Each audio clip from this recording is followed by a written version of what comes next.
युवा न्यूज पत्रकार धाराशिव नगर परिषद 15 जागा रिक्त असून रोजंदारी कर्मचारी कायम बालवाडी शिक्षकांच्या कायम सेवेत समावेश करून घेतले जात नाही. जिल्हाधिकारी यांना निवेदन दिलेले आहे. उपमुख्यमंत्री एकनाथ साहेब यांनाही निवेदन दिलेले आहे. 8 महिने झाले असे निवेदन देऊनही पेंडिंग फाईल ठेवलेली आहे व रोजंदारी कर्मचारी बालवाडी शिक्षकांच्या कायम सेवेत सामावून घेतले जात नाही. रोजंदारी शिक्षक कर्मचारी आहेत. तर यांचा प्रस्ताव 2010 रोजी शासनाने जिल्हाधिकारी रोजंदारी कर्मचाऱ्यांची पूर्ण यादी नगरपालिकेकडून मागितली होती. त्यानंतर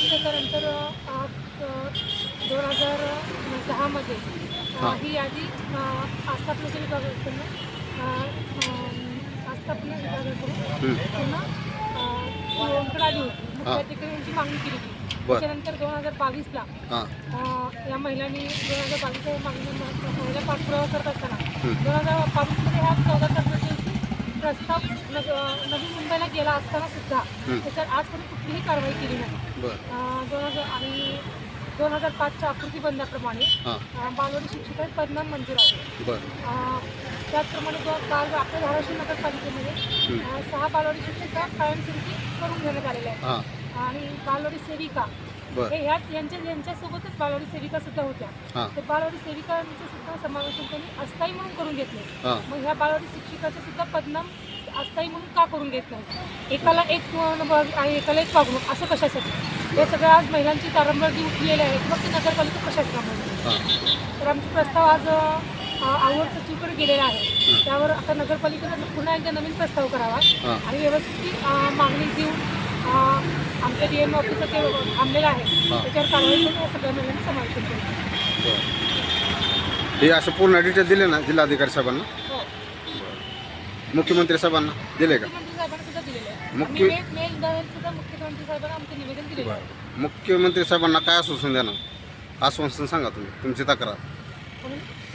मुख्यमंत्री साहेबांना तुमच्या मागण्या सांगा. मुख्यमंत्री साहेबांना आमच्या मागण्या इतके त्यांचे 2001 पासून त्यांना रोजंदारी कायमस्वरूपी करण्यात यावं. आता कर्मचारी पूर्ण कंत्राटी आहेत का? नाही रोजंदारी आहेत का? बरं. किती आहेत टोटल? 14. किती? 14 का? 14 आहेत. आणि आज आपल्या धाराशिव नगरपालिकेमध्ये 15 जागा रिक्त आहेत. तर महिना कशासाठी घ्यायचं नाही? बरं. रिक्त जागा असून बी भरल्या जात नाहीत. आणि शासनाला मानधन म्हणून खोटी माहिती कळवली. बरं. कुणी कळवली माहिती खोटी? नगरपालिका आस्थापना विभागाने. कोणते अधिकारी? नाव? आता आस्थापनेमध्ये कोण कोण ते माहीत नाही आम्हाला. आस्थापना विभाग शिवसाहेबांना भेटलं का? आम्ही त्यावेळेस ह्या आस्थापना विभागात ज्यावेळेस 2024मध्ये त्यांनी खोटी माहिती ज्यावेळेस कळवली तेव्हा आम्ही नवी मुंबईमध्ये. कधीची आहे ती माहिती खोटी? तारीख?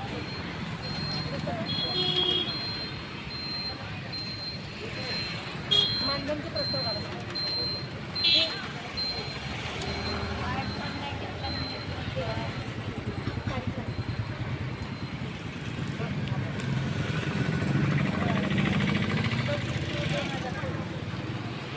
किती तारीख आहे? 24/9/2023. त्या तारखेला खोटी माहिती दिलेली आहे का? रोजंदारी कर्मचारी असताना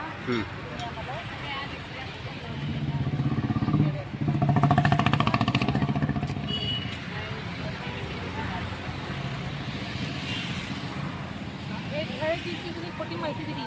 पुन्हा आम्ही मुंबईला जाऊन मान्य एकनाथ शिंदे साहेबांना भेटून आम्ही सगळं सांगितलं. आणि पुन्हा नवी मुंबई विभागाला सांगितलं की हे रोजंदारी असताना आणि मानधन म्हणून खोटी माहिती दिली. तर त्याच्यानंतर त्यांनी आणि आम्ही आमचे रोजंदारीचे जे डॉक्युमेंट्स आहेत सादर केले.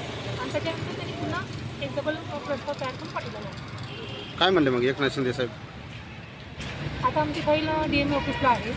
तर त्याच्यावर 8 महिने झाले आमची पेंडिंग आहे. पेंडिंग आहे? तर त्याच्यावर आमचं फक्त सेवेचा मंजूर 8 महिने झाले पेंडिंग आहे.